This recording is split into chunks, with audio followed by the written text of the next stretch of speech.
If you've been in therapy for years, read every self-help book, healed your inner child 17, 18 times, and you're still stuck in the same patterns, you've been focusing on the wrong thing. You think it's about your trauma, but it's actually about the identity you built to survive your trauma.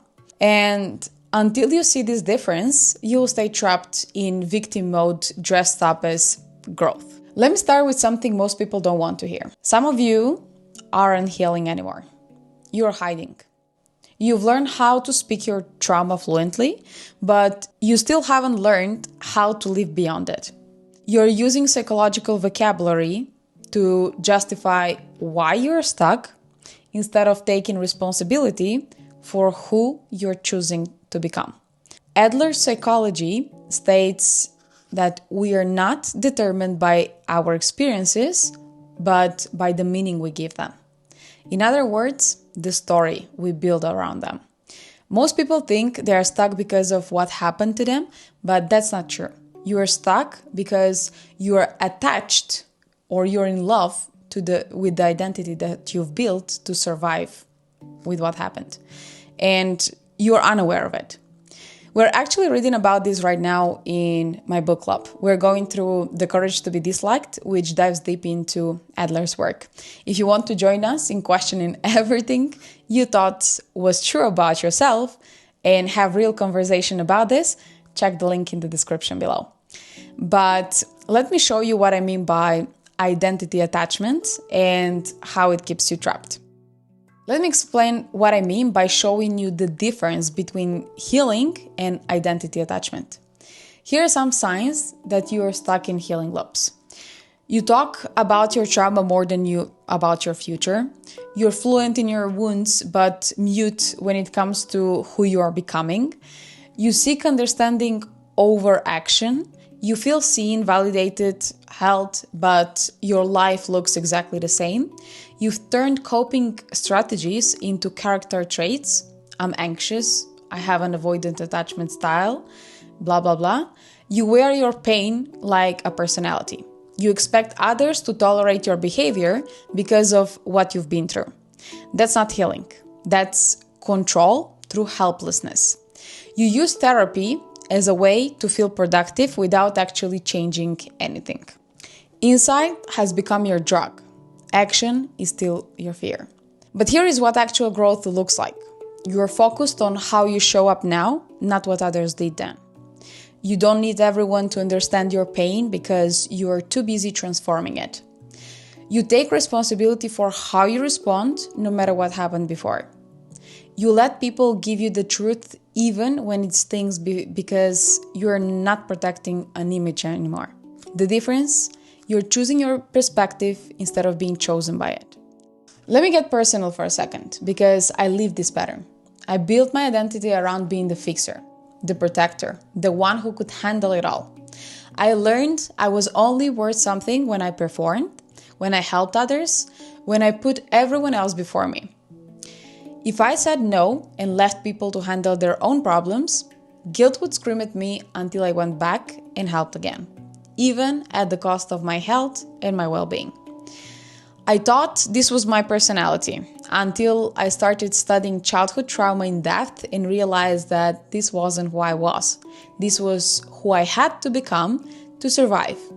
My wake-up call or wake-up moment was when I got to a breaking point where I couldn't fix others anymore. I had no energy, and I realized that I had to fix myself or I wouldn't end well. I had so many burnouts, so I started going deeper. Books, psychology, understanding behaviors from multiple perspectives. And when I connected the dots, I had the manual. I just had to follow it. Here's what I discovered.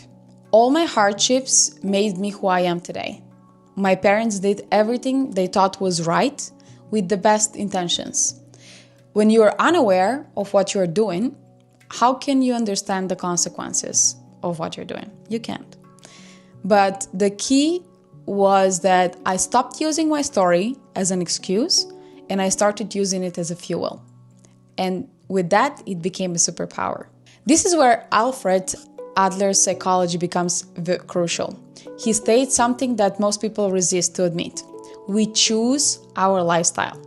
Most people unconsciously chose patterns that preserve familiarity and safety, even when those patterns keep them stuck. Let me show you how this connects to what I talked about in my last video about discipline versus consciousness. Remember those survival mode behaviors? The late night scrolling, the relationship panic, the heaviness about Mondays. Those aren't just habits. They are ways of reinforcing identity. When a guy cheats on his partner, even though he loves her, it's not just biology. It's often tied to an identity that says, I'm not lovable unless I'm wanted by multiple people. Or there might be another belief there, such as all women are B. My YouTube channel will get taken down with my free expression style. I already got a warning from another video. I'll have to share the info in a blog form just in case. Never mind. Another example was when someone procrastinates despite having clear goals. It's usually tied to identity that says, I can't handle failure because failure equals rejection. This is the progression I talked about from animal to human to creator. Animal level, trapped in survival identity, reacting unconsciously. Human level, becoming aware of the identity patterns, but still struggling with them. And creator level is consciously choosing a new identity regardless of the past. Now, here is where this gets really powerful.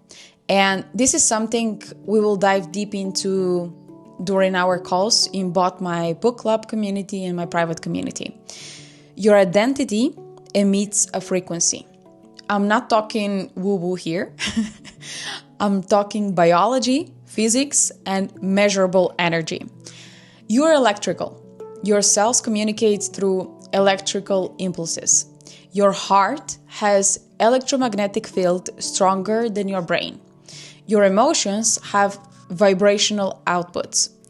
When you live from a victim identity, you're unconsciously broadcasting, life happens to me.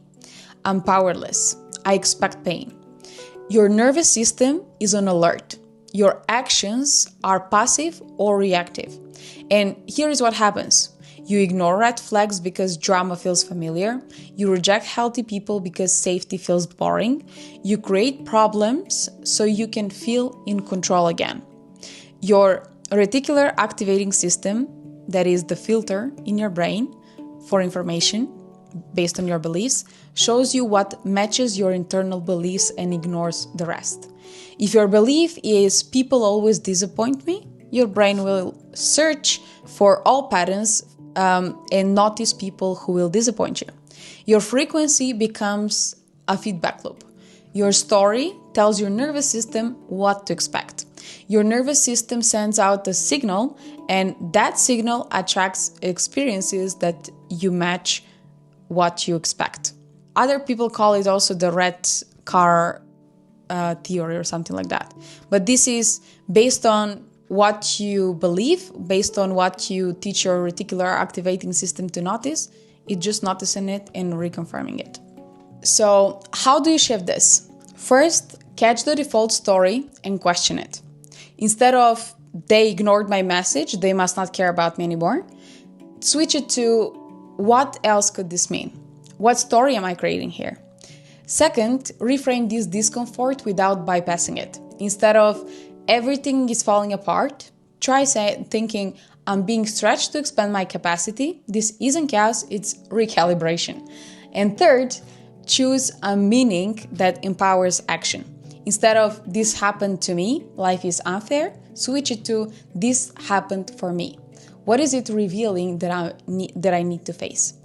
Remember, your first thought is conditioning, your second thought is consciousness, your third thought is a choice. Choosing your perspective doesn't mean ignoring reality. It means deciding which version of the truth makes you more powerful. Now you might be thinking, okay, I get it. I need to choose my perspective. But what about all the pain that I'm carrying? That's what we're going to dive into next. Because here is the thing. Most people don't realize that you don't need to change your past. You need to stop making it your identity. We're going to talk about pain processing and other things in in the next video. And I'm going to show you why digging endlessly into your childhood actually keeps you stuck in victim frequency, and how to finally break free from the healing loop and make it work and not just being stuck in it.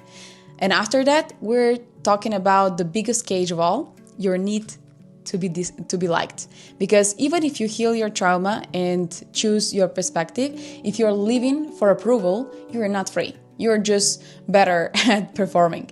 This series is about waking up to who you really are beneath the conditioning and all the stories, all the identities that you have built to survive. And if you have a need to be liked, there is still a belief there.